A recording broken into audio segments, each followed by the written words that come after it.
Hey, salut les bros, j'espère que tu vas bien. Est-ce que c'est encore le moment d'acheter de l'immobilier en 2022? Je sais pas. On voit ça tout de suite après le jingle.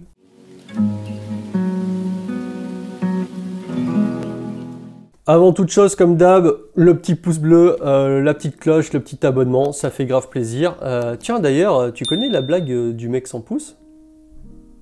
Elle est comme ça. Allez, on passe à la suite. Est-ce que c'est le moment d'acheter? Est-ce que tu dois te lancer dans l'immobilier locatif aujourd'hui en 2022? Eh bien, c'est une très bonne question si tu te la poses.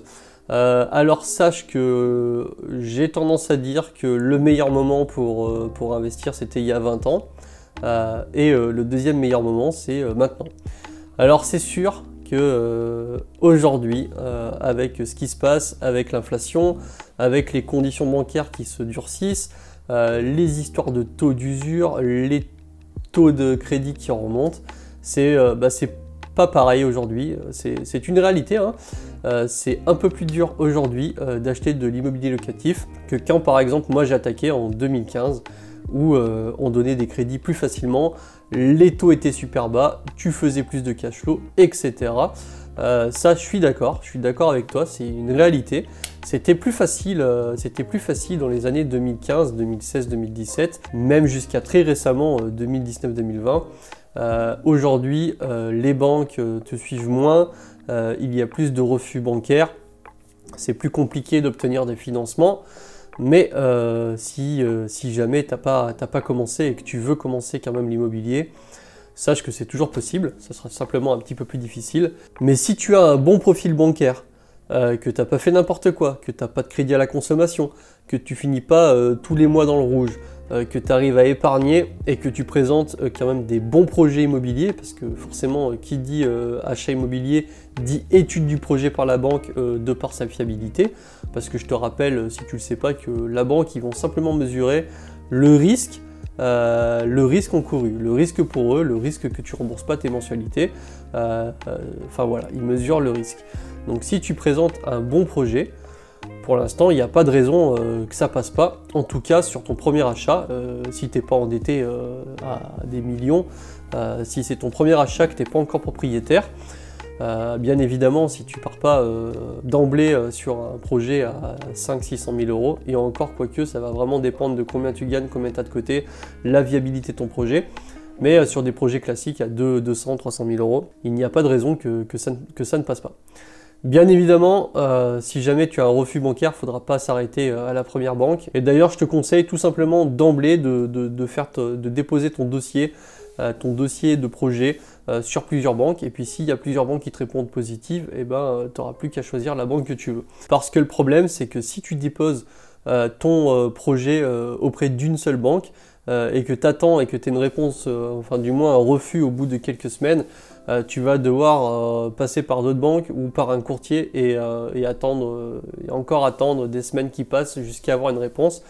C'est pour ça que c'est plus facile, tu fais 2-3 demandes dans 2-3 banques, voire même 5-6 banques s'il faut, et tu seras un petit peu plus tranquille, parce que c'est pas parce qu'une banque te refuse un projet qu'il n'est pas forcément viable. Tu peux très bien avoir exactement le même dossier, le même projet déposé à plusieurs banques. Il y en a la moitié qui te disent oui, la moitié qui te disent non. Le fonctionnement interne des banques n'est pas forcément le même, contrairement à ce qu'on pourrait croire au début. Donc c'est pour ça, même si c'est plus dur, il n'y a pas de raison que tu ne commences pas aujourd'hui, parce que là typiquement il va se passer quoi? Si tu te dis oh là là, tout est trop cher, et je suis d'accord, hein, là les prix sont un petit peu tirés vers le haut. J'ai tendance à croire que ça va redescendre, parce qu'il y a un moment, je sais pas, à un moment les gens peuvent plus vraiment suivre. On a des prix qui sont stratosphériquement hauts sur les maisons par exemple, enfin en tout cas dans le coin. Je regarde la moindre maison potable, et je suis pas à Paris, je suis pas à Lyon, je suis pas à Bordeaux, je suis un peu dans une petite ville, je dirais pas campagne mais presque. La moindre maison plutôt cool, c'est 500K, c'est 500 000 euros. Enfin je sais pas, il y a un moment les gars, d'accord, la maison elle est bien, mais c'est quand même ultra cher. Mais ça c'est juste un avis personnel, hein, de penser que ça va redescendre. Si ça se trouve les prix ils vont pas bouger, hein. Donc c'est pour ça qu'on a toujours tendance à dire que le meilleur moment pour investir c'était il y a 20 ans, et le deuxième meilleur moment pour investir c'est maintenant. Parce que si tu te fies à ce que tu penses et que finalement tu penses que les prix vont descendre et tu décides d'attendre et les prix descendent pas, je sais pas. Je sais pas quoi te dire. Tu peux littéralement perdre du temps. Moi, à titre d'exemple, quand j'ai fait mon premier investissement, le TAEG, les taux de crédit en étaient à 5%. Et j'ai quand même acheté. À la différence que bien après, ce qui s'est passé, c'est que les taux sont tombés jusqu'à atteindre 1%. Et j'ai racheté 2 fois mes crédits. Bon, je suis tombé dans une période plutôt cool, puisque sur des périodes initialement de 25 ans avec des taux délirants à 4,5, 5, on est passé sur des durées à 15 ans avec des taux à 1,1, 1,2. Oui, forcément, ça aide. Forcément, c'est plus facile. Maintenant, ce qui est sûr, c'est que même à l'époque, j'avais déjà acheté. Je me suis pas dit, bon, les taux vont descendre, j'attends, etc. Non, je préférais d'abord agir et faire ce qu'il faut en fonction des conditions de marché, des conditions de taux, etc. Moi, je pense vraiment que si tu peux, si tu veux, déjà premièrement, et ensuite si tu peux acheter en fonction de tes conditions personnelles, que ce soit conditions salariales, conditions familiales, etc. Je t'encourage quand même à le faire. Certes, le cash flow sera un petit peu moins important. Sur un bâtiment qui est initialement prévu te donner 1000 € de cash flow, tu peux être plus qu'à 700, voire 600 € même dans le pire des cas, si on prend le pire des cas. Ça restera toujours du cash flow positif. Par contre, attention, je sais qu'au niveau des banques, il y a une modification de la prise en compte des biens locatifs. Autant avant avoir des biens locatifs avec du cash flow, il y avait un certain type de calcul qui te favorisait. C'était que plus tu achetais, plus tu faisais de cash flow, plus tu étais bien vu par la banque et plus tu pouvais emprunter. C'est le phénomène de roue.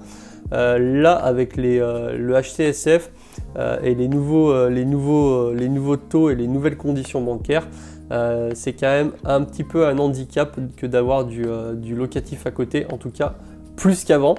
Donc fais attention à ça si jamais tu avais dans l'idée de faire ta résidence principale ou de construire une maison, que tu ne sois pas bloqué. Quand vous disent pas monsieur vous avez ou monsieur ou madame, hein, évidemment, parce que quand je dis les bros, c'est tout le monde, c'est pas que les messieurs, c'est aussi les madames.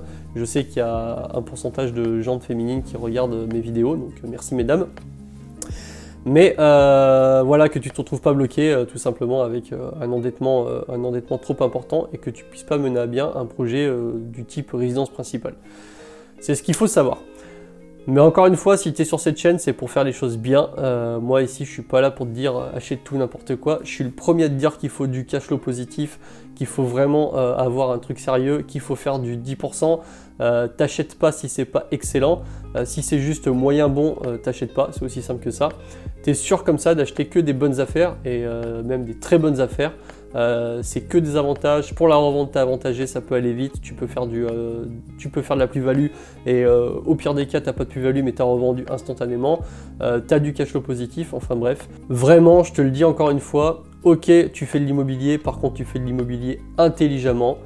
Tu réfléchis à ce que tu fais, le but étant de ne pas te mettre dans la merde, le but étant de t'élever au niveau supérieur. N'hésite pas à me dire en commentaire ce que tu en penses, si toi tu vas acheter, si tu vas pas acheter, voilà, n'hésite pas, ça me fait plaisir, je te répondrai, j'aime bien, je lis tous les commentaires, donc ça serait plutôt cool. Moi je te souhaite une bonne fin de journée, salut les bros!